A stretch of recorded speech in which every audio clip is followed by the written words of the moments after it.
My name is Katherine, and this is my testimony. My name is Michael O'Connor, and this is my testimony. Elementary school, I was diagnosed with Allports. My uncle also has it, and it's kind of hereditary. It goes through family, and a few things that Allports affects is your hearing, vision, and your kidneys. So going through life knowing at a young age that eventually my kidneys would fail. Not knowing when, it never stopped me from doing anything that I wanted to do, but it was definitely interesting to have that in your mind as a kid. It wasn't until I was 23 that my kidneys finally quit working. I would say almost 18 months before I finally got a kidney transplant. And I was 24, I want to say.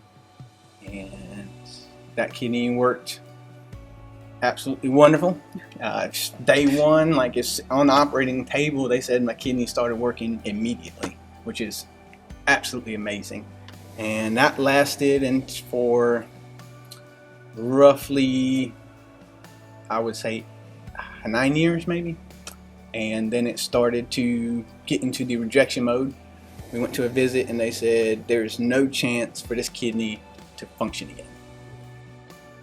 I hate to go back on dialysis. I'm older. It was a little more difficult. I had to be on the machine longer. I had to stay out of work. I went on disability, and being on the machine for just over 10 hours every night, dealing with that, and get off of that, and then I'm exhausted. Couldn't do anything. It was interesting, let me say least. And then, through that whole time, ups and downs and different things that you go through physically and mentally. That was a lot. I had my wife and the kids, but that's, you don't want to show your kids the weakness. And here I am, a Christian, and I believe, and I'm praying that I be healed, and nothing. It's like, why am I not being healed? Like, I believe. Why am I not doing that? And there were certain times that I was down, depressed, I guess you could say. Not much of a depressed kind of guy. I don't worry about much, but during that time, I definitely felt some things going through my mind and stuff. Then, fast forward to, say, 6 months later, in December, I ended up getting a phone call in, I think it was November. I was headed to work to hand in my paperwork for my disability.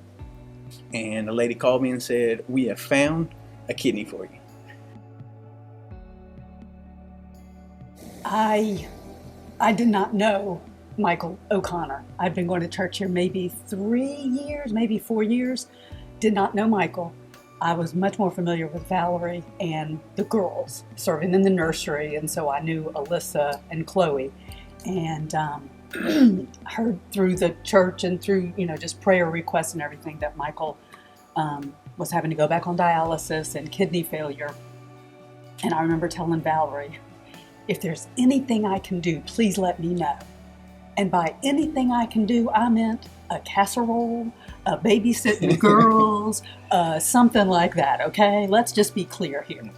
And then it was either February or March, early in March, a Sunday night, had prayer for you, called you down to the altar, called the congregation to the altar, everyone laid hands. It was very, very crowded at the altar, so I stayed in the pew. And of course, stretched my hand toward him and praying, and my husband Jerry had not come with me to service that night or anything, and prayed. And I heard, "Get tested." And I looked around. What is that? I would like to say that I went immediately from that prayer service, discussed it with my husband, discussed it with my family, and started the process. That's not what happened. I didn't do anything with it, didn't talk to Jerry about it, didn't mention it to a soul, and the Lord would not leave me alone. So June 23rd was when I went to MUSC to get tested. And it was not, I promise you, until about June 20th that I even told my husband what I was doing or thinking or considering. And he said he just didn't understand. He did not understand. And I said, don't worry about it, because it could come back that I am not a suitable donor. Don't even worry about it. We'll have further discussion if it comes to that. And I got the call that my kidneys were just perfect.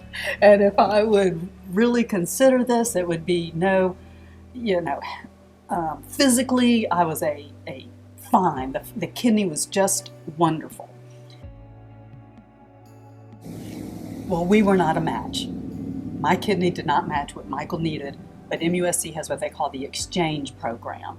So they set us up, and the first one that came along, and I have to laugh because here at the season that we're in, we had the fall festival, and I had gotten a call the day before, and the transplant coordinator said, don't say anything to Michael. Please don't say anything to Michael, but we're working on a 12-way donation.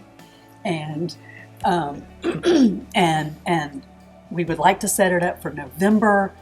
So we're just contacting, the donors first, and if we can do this and everything. And then that night was the fall festival at PSCOG. And I'm there in my little booth, and y'all, the O'Connor family is over there in their booth, and I'm like, I've got a secret. And then 2 days later, I got the call, never mind. It broke my heart.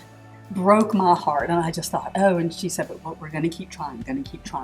So then the call came again in December, and she said it was a 6-way exchange this time, and you were going to go first in December, and they had enough confidence that I would stick with it and not back out or whatever.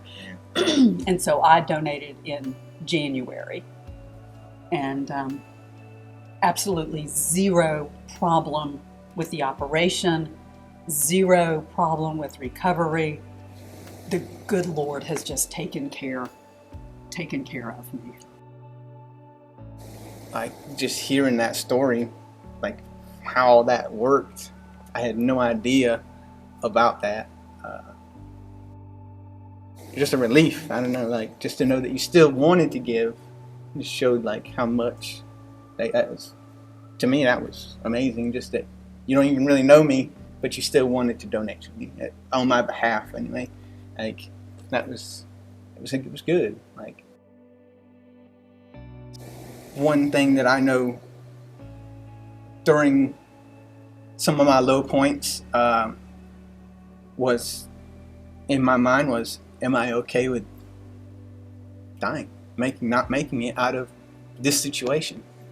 And just thinking in my mind, like, that perspective of this body is just a vessel to make it through this world, and the reward is really on the other side. So when some people say, well, I prayed for healing and this person passed away, or I healing and it didn't come, you think about your perspective is in a box like this, and you have a thing like, this is how it should be done.